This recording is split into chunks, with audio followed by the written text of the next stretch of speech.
Morning, everyone. No, artificial intelligence has improved quite a lot. The other day, I started typing interesting case capsule. The PowerPoint started showing me interesting graphic ideas. So I took away interesting. It showed me innovative graphic ideas. I wanted to write curious to see if it can show me the curious case of Benjamin Button, but that is not the same here. I'll just deal with a couple of case capsules which I thought over a period of time in all these years was quite interesting. But before that, the background which Microsoft prompted was quite unique. A lot of capsules, some of which are bitter, some of which are sweet. But I hope it is interesting at the end of it. So this is Mr. B. He presented to the emergency late in the night with the telltale signs and symptoms of end-stage disease. He had a lasting loss of appetite and he was tired, vomiting, his legs were swollen and he couldn't lie flat. He also had a hip and femoral pain which was a little disproportionate to the other symptoms. And looking from a distance, you could say that this fellow has both his kidneys not functioning at all. He was pale, he was bloated and edematous, and his skin was very dry, and the hair was thinning and as well. So the investigation showed severe metabolic acidosis. Hemoglobin was 4.3 and a creatinine of 15. Rest of the investigations were okay. There was nothing special to mention about it. Ultrasound showed bilateral contracted kidney. So without doubt, this is a case of a chronic kidney disease, end-stage renal disease. He was initiated on dialysis with tubular catheter. Calcium, albumin, and phosphorus was also in line what we usually see in chronic kidney disease. Ferritin was 799. Again, suggests anemia of chronic kidney disease or anemia of chronic disease. Now, what was interesting here was vitamin D was low, again, which is not unusual, but parathermone was quite very high. There's an interesting interplay between vitamin D and parathermone in normal as well as in those with chronic kidney disease. The role of parathermone is to maintain the serum calcium.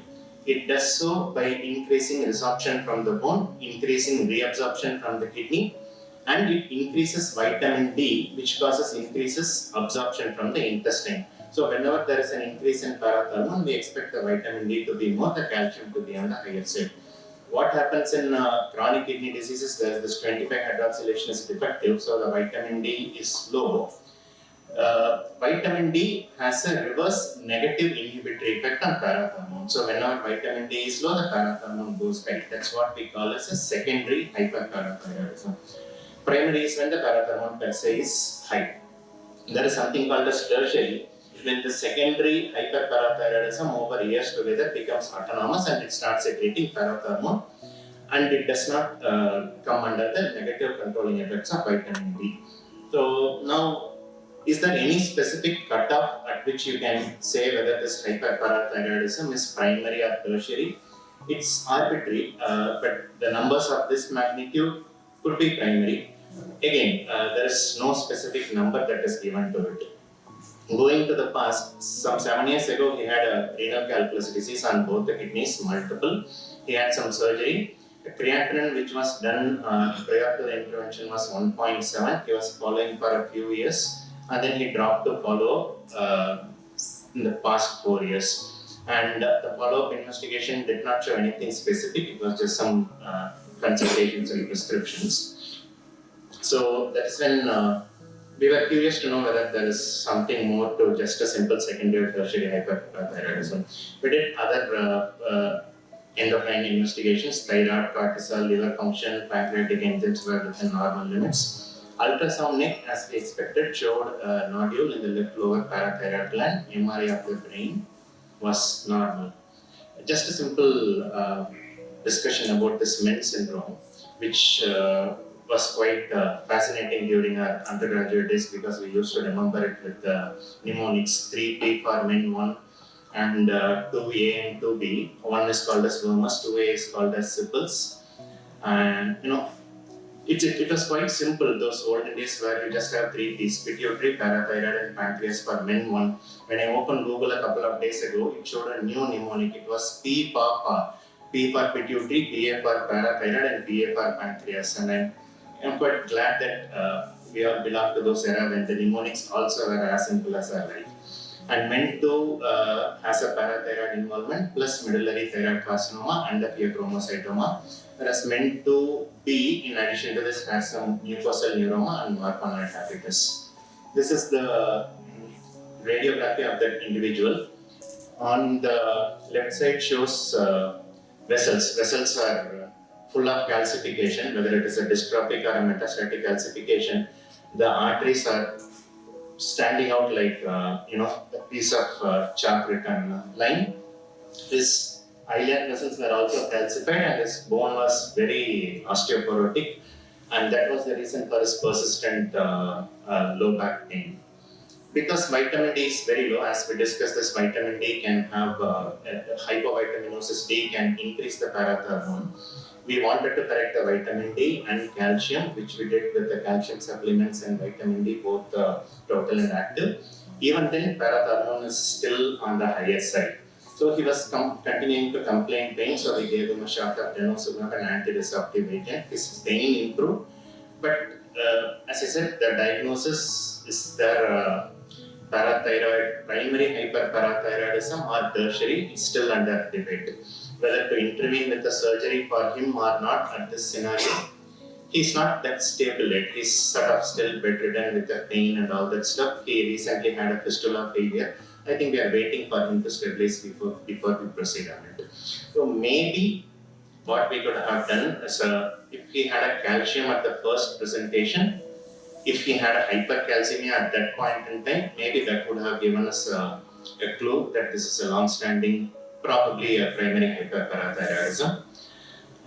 After the onset of renal failure, all this calcium, phosphorus, vitamin D, and parathyroid metabolism altered so much so that at this stage, it's too difficult for us to come to a definitive conclusion. And as we always say, stones form in the kidney because there is some basic problem. Imbalance between a solute and a solvent. There is something in the urine which is more than how much it is supposed to be, and that is the reason for precipitation of the stones. When the stone is bilateral, occurring at an younger age, recurrent, multiple, with a family history, and the persistent renal dysfunction, sometimes stones cause renal failure because of obstruction or because of inflammation, but even after doing a procedure or intervention, if it persists to be there, we should think in terms of some primary problem. What we should not miss is hyperoxaluria, because in the context of a renal failure secondary to hyperoxaluria, renal kidney transplantation alone is a recipe for disaster. We should do both liver and kidney, otherwise we will end up in a big soup over years. And something like this, not so common, but yes, that should also be kept in mind. This would be the last because I don't want to prolong the agony anymore. This is Mr. S. This was quite interesting. Things we read in textbook, things that are not common or rare, can also present during your practice. She's a 56-year-old lady, postmenopausal. He had on and off burning exhibition for quite something that was running for years together. She consulted as many consultants as you can remember, general practitioner, gynecology, nephrology, urology, whoever. It was treated as a urinary tract infection. Her symptoms were more of a burning exhibition occasionally. She did not have fever, like it was not a febrile episode during every such symptomatic presentation. And she had pyuria wherever or whenever the urine was done. Interestingly, none of the number of cultures were very less compared to the symptoms that she had. But she did not even grow a commensal, leave alone any pathogenic organism in any of the cultures. The ultrasound was also normal. Just giving you a couple of investigations of urine routine. She had 1+ protein once, microscopic hematuria and pyuria. A couple of episodes later, there was no protein, but there was microscopic hematuria, and pyuria was also on the borderline or even no. Renal functions, hemogram was normal, CT was also done to look for any structural abnormality, which was also normal. So at this point in time, the differential that were entertained was a partially treated UTI, which is quite common. Genitourinary tuberculosis, again in a country like India, that should always be in the differentials. An interstitial cystitis, which is an inflammatory condition, not common, but again in few select cases, that is another differentials to be thought of. She was also suggested an anti-tubercular therapy once. As expected, to rule out an interstitial cystitis, and ureteroscopy was done to look into the mucosa, and biopsy was also done, which was also non-contributory. So in due course of time, she became hypertensive, but she continued to have a normal renal function. And during one of the OP visits, her protein was negative, but she continued to have persistent microscopic hematuria with a little bit of proteinuria in an albumin-creatinine ratio. Because dipstick is not sensitive to detect low levels of proteinuria, which an ACR can detect. Her culture was negative. So going into the history, the only symptom that was significant was a burning micturition, and the only investigation which was there throughout the time period was a persistent microscopic hematuria. Uh, One of the rarest presentation of this sort is seen with IgA nephropathy. IgA nephropathy is known to have persistent microhematuria with or without proteinuria. There are reports to say that during those episodes of hematuria, patients tend to experience a burning micturition. The reason is not very clear. Maybe it is because of the lysis of the red cells and all the chemicals that are released from it. But this is one of the least common symptoms that is reported with IgA nephropathy. So that was proven. Her sister also, during the course of illness, she brought her sister who also had a persistent microscopic hematuria. Again, in her also biopsy was suggestive of an IgA. And that gives us a diagnosis of familial IgA, which is seen but not very commonly diagnosed because we do not usually look into it. Now, it is also associated with the sensory neural deafness. The peculiarity of sensory neural deafness with nephrology is with familial IgA, Alport's as we all know, and the case of Bartter syndrome. Now, IgA is the most common glomerulonephritis worldwide, basically because there was a mass urine screening for students in Japan, and anybody who had a urinary abnormality was diagnosed with a kidney biopsy, and that is how they found out that IgA is the most common gene worldwide. Now, the most common presentation is persistent microhematuria with or without proteinuria. So, you may find protein at one point, you may not find. That's not something which is unusual. Very rarely it can present with a nephrotic syndrome or as an RPGN, a crescentic glomerulonephritis. IgA presenting with a crescentic gene is not common, it's rare. But most often we come across a clinical profile of a young male in their 30s and 40s who was once diagnosed with hypertension a couple of years ago, which they brushed off, never had any further investigation or clinical examination. One fine day, they are presenting with pedal edema, proteinuria, and creatinine of 8, 9, 10, whatever. Biopsy shows chronic IgA, and they eventually end up in transplantation. This is one of the most common subset of patients we transplant of late. Immaterial, if you do a biopsy, there is definite role for steroids. Further to steroids, there is a local budesonide preparation and MMF are also being used. But this familial IgA, although it is reported, it's not something that we commonly come across. Again, this is also important because when we transplant a patient with IgA, when their family members are the donor, if they have some urinary abnormality, it is imperative that we biopsy them because any abnormality, they cannot be a donor. Well, that's up to it. Thank you so much if there are any further questions. Respected senior consultants and my dear colleagues, good morning to all. I am here to present few case capsules. The term which I chose to all that liters is not good. So directly we can't take some conclusion while seeing the patient clinically or taking a decision clinically. We can't jump to a conclusion that all that liters is good. There are always exceptions and we have to be very precise in taking decision in these clinical scenarios. This is the first case. He is a 65-year-old gentleman who was operated previously for bladder cancer somewhere in Europe. He underwent surgery. Then he came to our hospital with persistent problem. He was not happy there. He came to our hospital with persistent problem. And on doing a re-evaluation, we found here that this patient still had multiple bladder tumors. The patient is already a known case of CKD, diagnosed recently, kidney disease with a creatinine which was high, 2.4. Surprisingly, he didn't have any diabetes, hypertension or cardiac disease. On evaluation, everything was found to be normal. and the previous culture sensitivity was negative. The patient's culture was negative. The previous consultant has attempted and removed almost all tumors. That is a report given in the previous discharge summary, but the tumor has grown again within a span of 1.5 months. The previous biopsy report says that it's a low-grade transitional cell carcinoma and there is infiltration of the first layer, that is a lamina propria layer, whereas the smooth muscle is free of tumor. The slides were reviewed by our own pathologist here in our hospital. An MRI was repeated in our hospital which showed a 2.5 centimeter tumor in the left lateral wall of the urinary bladder and there was 1 centimeter growth hanging from the top, from the dome of the urinary bladder. And there is no lymph node enlargement or no secondaries. So there is 2 more tumors sitting inside the urinary bladder.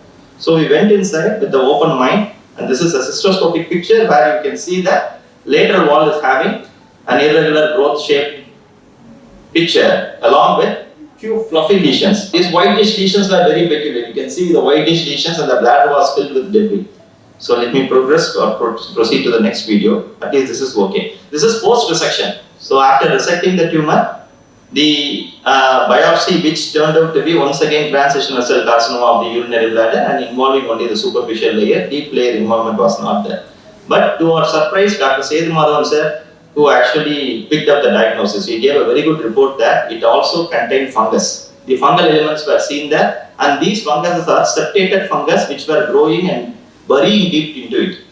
We always had a suspicion because MRI said the tumor is infiltrating deep and it is penetrating the bladder wall and going outside. But when we went inside and did the resection was involving only the superficial layers. It was not going deep inside. Then what is infiltrating deep in? The infiltrating factor which was there is nothing but infection with a fungal element.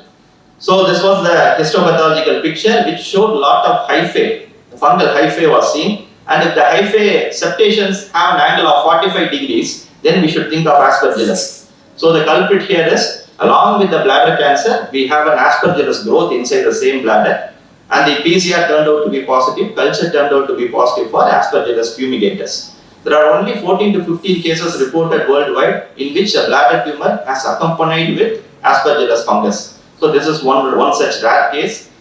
One more important thing in this particular case is, this patient is not immunocompromised. Usually we see fungal growth in immunocompromised people, but this patient surprisingly is not immunocompromised. So we all know that fluconazole doesn't work in aspergillus. Voriconazole and liposomal anti-angiotensin B are the choice. Since the patient had renal failure, liposomal angiotensin B was deferred and the patient was started on posaconazole. The next drug of choice is posaconazole, 300 mg BD for the next 6 weeks time. Patient was very happy, he was free of the tumor, repeat cystoscopy normal, followed by intravesical installation of gemcitabine for the bladder tumor. So that's for the first case. The second case is a very short case. He is a 23-year-old North Indian worker, a daily wages North Indian worker. He came with severe burning sensation and urine leak. But surprisingly, the urine was not leaking from the meatus. It was leaking from a separate opening. There was a separate opening and urine was leaking from the penoscrotal junction. So in these manual work laborers, there is a high possibility of tuberculosis. So something related to tuberculosis was running in the back of the mind. And this is the clinical picture. You can see that. Zoomed in. You can see an opening there in the penoscrotal junction. And this opening was pouring urine out. Urine was coming out of this penoscrotal junction opening.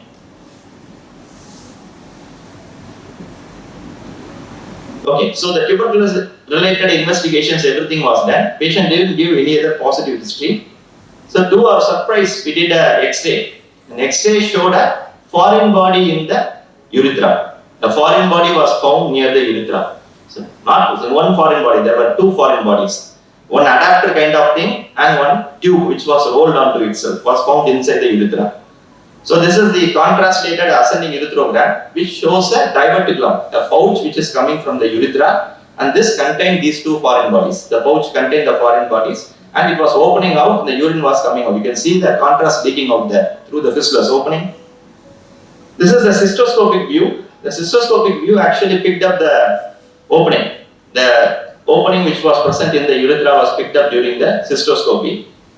The distal area was normal. When we come near the diverticulum, the urethra is unhealthy. There you see the urethra is totally unhealthy.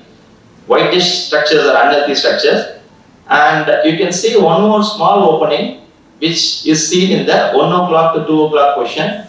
When I go in, you can see it again. I am coming out now, going in, going in, going in, and there you make out one more opening. 1 or 2 o'clock question, you see one more opening there, and that is a diverticulum. But unfortunately, there you can make out the opening. I couldn't go inside the diverticulum. You can see the hole there, but I was not able to go inside the hole. So this is the intraoperative picture. I could take out the foreign body from the area, from the diverticulum. One is a adapter kind of thing, the other is a wire which was coiled onto itself. So when taking history retrospectively, the patient is psychiatrically little abnormal, unmarried guy. For the sake of urethral pleasure, he has introduced these foreign bodies which he got from his workplace before 4 years. Before 4 years, he has tried and pushed in these foreign bodies. And these foreign bodies, while going inside, they have got stuck inside. At one point of time, they have slowly migrated out and formed a pouch, diverticular pouch. The patient has been living with these foreign bodies. One point of time, it has opened out as fistula. We could see it as a fistulous opening outside. So this is the fistulous tract which I was tracing inside. It was going till the urethra. I excised the fistulous tract and closed everything. This is the post-operative picture after 3 weeks, removing the catheter. The patient didn't have any other problem after that. He was completely cured of the problem. So, and the patient was sent for psychiatric counseling for his behavioral disorder, for his obsessive thoughts. He was sent for psychiatric counseling. He's still getting psychiatric counseling. This is a third case, very peculiar case. Once again, the 30-year-old male came with acute urinary retention, and there was palpable bladder. The bladder was fully palpable. While palpating the tip of the penis, I could feel a stone there. There was stone at the tip of the penis. So since the patient was in acute retention, was shifted to the theatre immediately after consent and necessary investigations. I thought there is a navicular fossa stone, a calculus in the navicular fossa.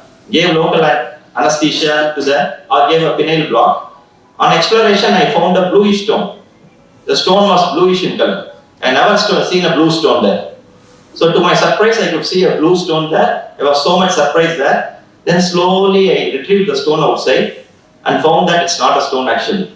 It's the back of a pen. The back of a pen has been introduced voluntarily inside by the patient, a similar patient, inside and produced acute urinary retention. So once again, this patient was treated adequately and taken for psychiatric counseling. And this is a final case.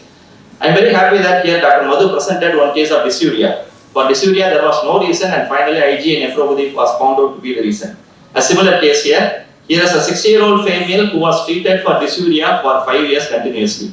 She has been put on almost all the antibiotics in the microbiology textbook. She has been treated continuously. Occasionally, there is growth of Pseudomonas in urine culture. To the surprise, the ultrasound abdomen and pelvis was normal. Gynecological examination was normal. Everything was normal, and the patient kept on changing the hospitals. Finally, the patient came to our hospital. Same problem, dysuria, you correct the problem. Okay. So once again, we have to do everything and did a clinical examination, careful clinical examination, showed that abdomen was soft, but while doing a vaginal examination, there was a hard nodular swelling seen in the anterior vaginal wall. The anterior vaginal wall was showing a hard nodular swelling. Okay, now let's see what the swelling. This was the appearance. The anterior vaginal wall was bulging and it was showing a hard nodular region.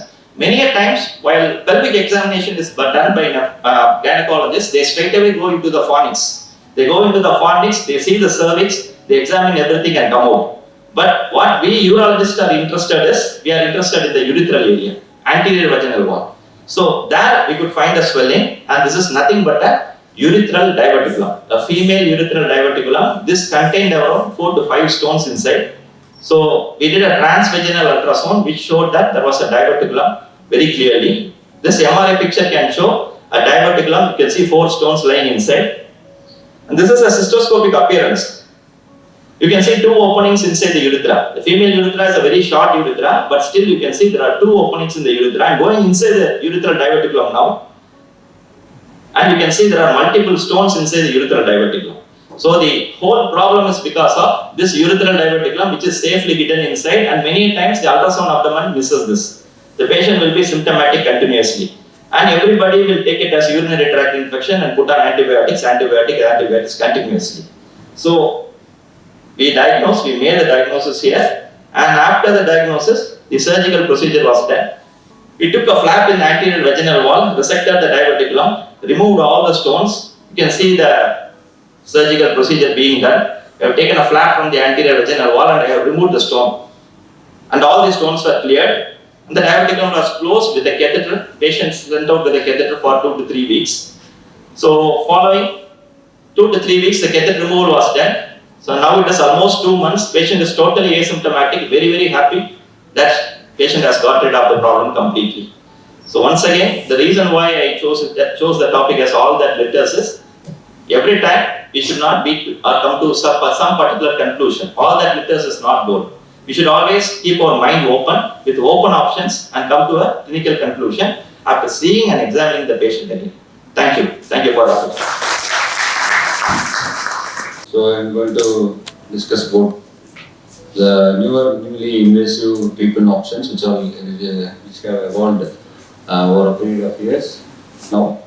So the most commonly done procedure for enlarged prostate is monopolar transurethral resection of prostate, which is the gold standard treatment for more than few decades.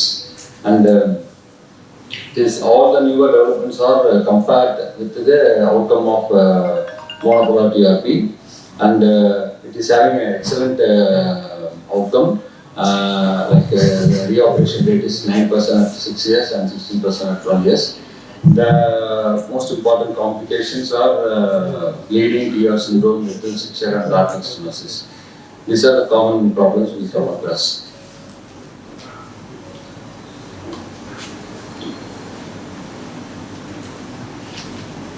So here monopolar currently is used and it is the enlarged median lobe and the loop, cutting loop through which the current is used, and the tissues are resected and simultaneously the bleeders are coagulated. And after the good resection, the fossa will be very clear and the sphincter is protected. This is the age-old, traditional and commonly done procedure. Now, what are the limitations of this gold standard TRP and why there is a need for innovating newer things?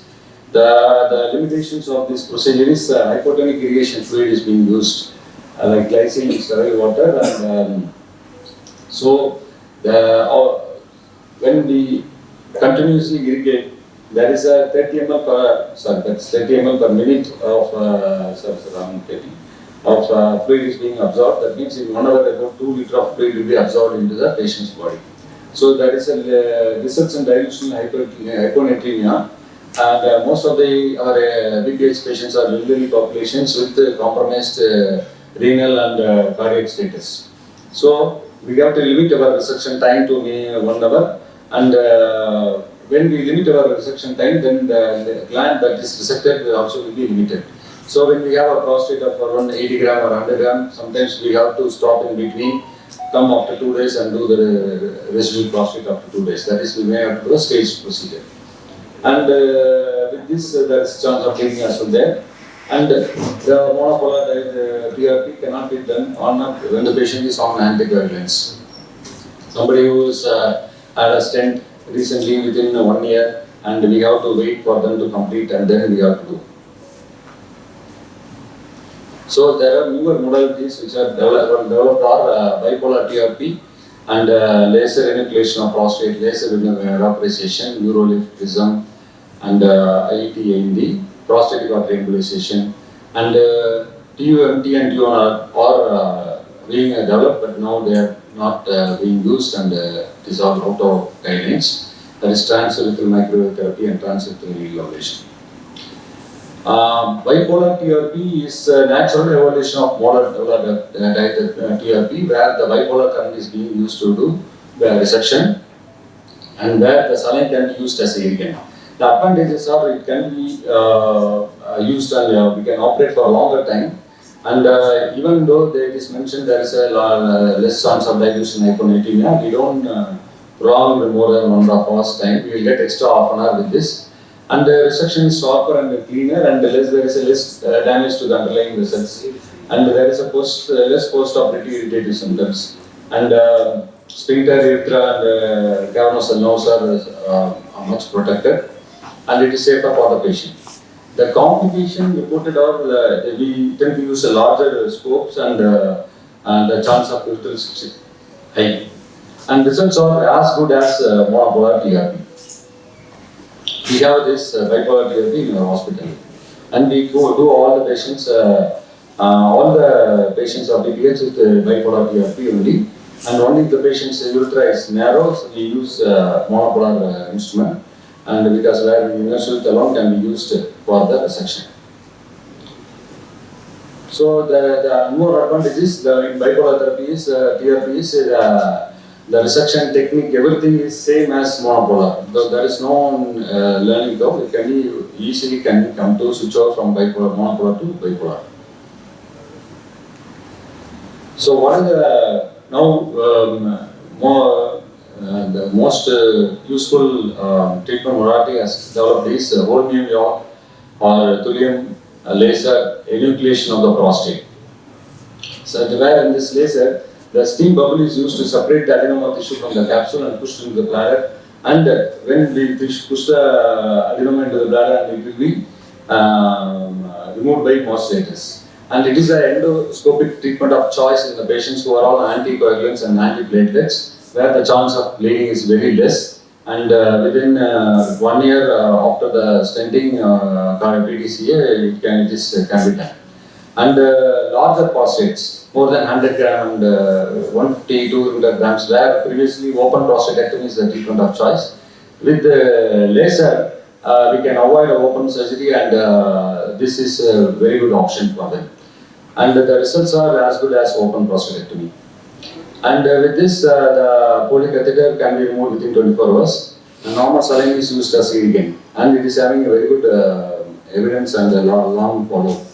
The initial complications are stress incontinence, which is transient, and dysuria. This we have requested the management to get for us in our hospital.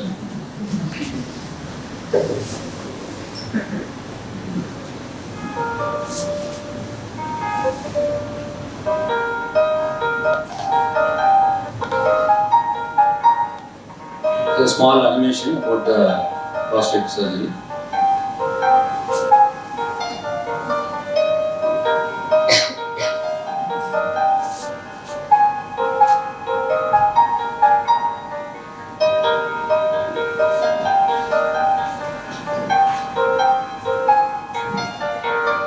Using the laser, the landmarks are divided, and the tissue is dissected from the capsule.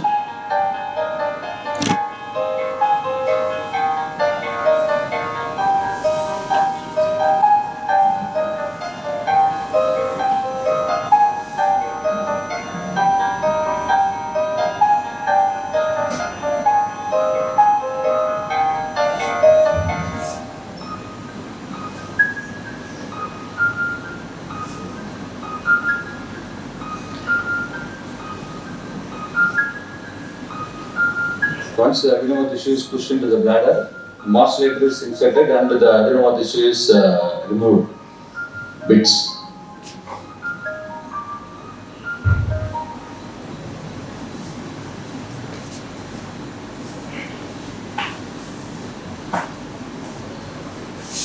It's an actual video of laser prostate. You can see the adenoma is being separated from the capsule. It is not clean as we see in the animation.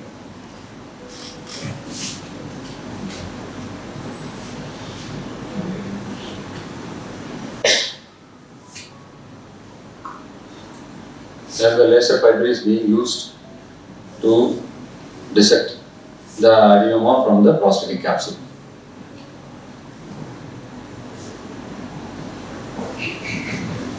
The adenoma is pushed into the bladder.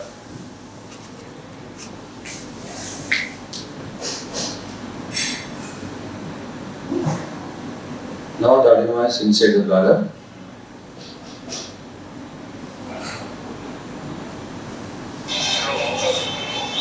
So after the resection, this is the prostatic fossa.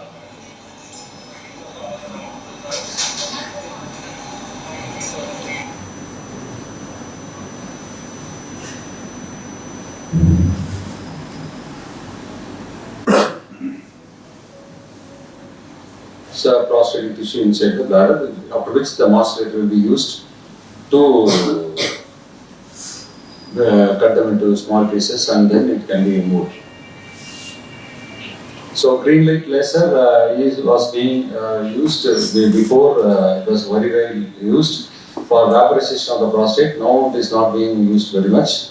Now that's commonly used everywhere is ND Holmium laser and thulium laser. ISM is a procedure where the water vapor is being used. Uses the natural energy stored in water vapor, or steam. It is a safe and effective treatment. So where the water vapor is being injected into the prostatic tissue, and when it is in contact, it produces the thermal energy and produces coagulation of the tissues and necrosis. Produces necrosis and the prostate shrinks. And it results in it opens the urethra, and it is a very minimally invasive procedure. It is a daycare procedure and will be useful in patients who are all not fit for the major surgeries, and smaller gland prostates can be treated. This is another newly developed procedure. So Eurolift is another procedure which is being used commonly in West and also coming to our country also. In Chennai, in some places it is being tried in elderly population and who are all not fit for a major surgical procedure and having poor mobility, smaller prostate are managed with this. And where it's like a stapler, two nitinol anchors are connected with the absorber suture and it is being punctured and it will be holding the prostate tissue away from the urethral lumen.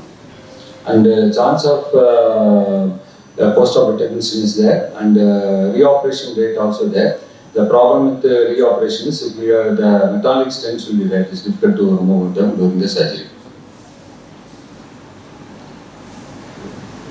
The Eurolift system is a new minimally invasive technology designed to relieve urinary symptoms of prostatic hyperplasia, or BPH, in the outside and causes it to become blocked.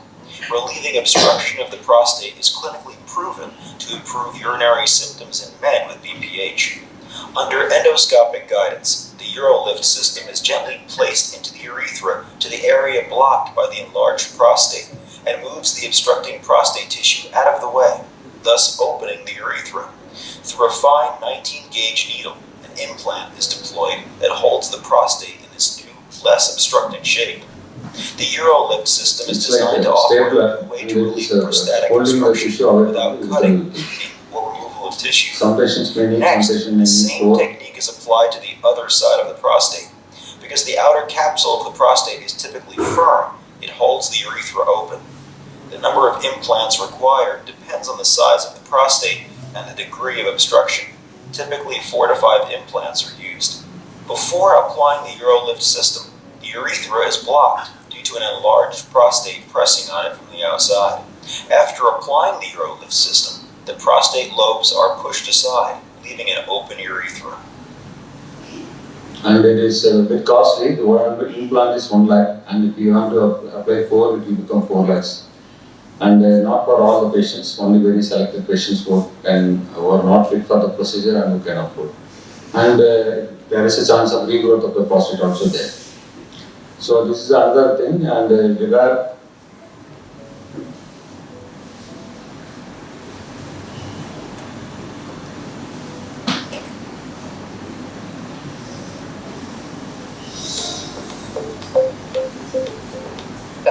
By using a temporarily implanted bladder neck. After the bladder is visualized, the optics are removed. After removing the optics, the I-10 device is inserted into the sheath in a crimped configuration. and advanced until it is released These into are the various minimally invasive methods Assisted which are helping to open the prostate and The optics giving are the reinserted. prostate The ureter cystoscope wide is open. inserted in parallel to the I-10 delivery system for visualization. Under direct visualization, the I-10 guide wire is rotated to bring the anchoring leaflet to the 6 o'clock position. The device is then retracted over the bladder neck and positioned at the base of the bladder neck just proximal to the verumontanum. After the device is positioned, the cystoscope is removed. The I-10 guide wire is removed, exposing the retrieval suture.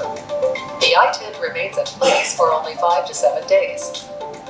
During this time, the 3 nitinol struts of the I-10 device expand and exert pressure on the prostatic urethra and bladder neck.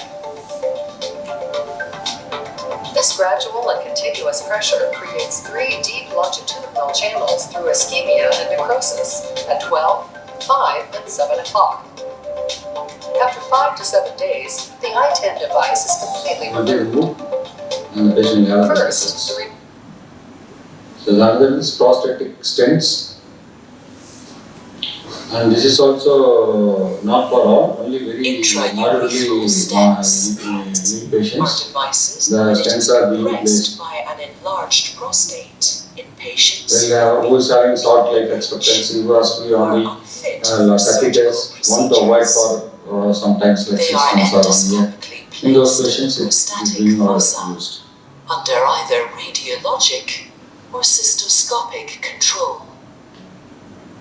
The stents are thermo-expandable and are designed to keep the prostatic urethra open. So another thing which is coming up is prostatic artery embolization, and it is actually FDA approved and also implemented recently in the AE and EA guidelines. It is who are not fit for the major surgical procedure, and patients with large volume prostates. It is being done in some centers, and it needs a lot of technical expertise. Though it is having it is a daycare procedure, low mobility, no irritative symptoms. These are also a few advantages. The post-PAE syndrome is who have had a prostatic artery embolization. They can have nausea, vomiting, fever, and pelvic pain. The complications are UTI, hematuria, hematostomia, and immunohematoma. If the person is not expertise or if there is a the off-target embolization may result in bladder ischemia and ischemic rectitis. These are related complications of this. Embolization of the prostatic artery is being done. Prostate artery embolization of the urethra and bladder, making urination difficult. This is called benign prostatic hypertrophy, or BPH. Single pinhole incision is inserted into the artery, the size of a strand of spaghetti, and navigated to the artery that feeds the prostate using high-tech equipment. Once the location is confirmed, the blood flow to the prostate is slowed down using small FDA-approved particles that are smaller than a grain of sand. The reduced blood supply causes the prostate to shrink. This allows the to reduce and improved urination occur.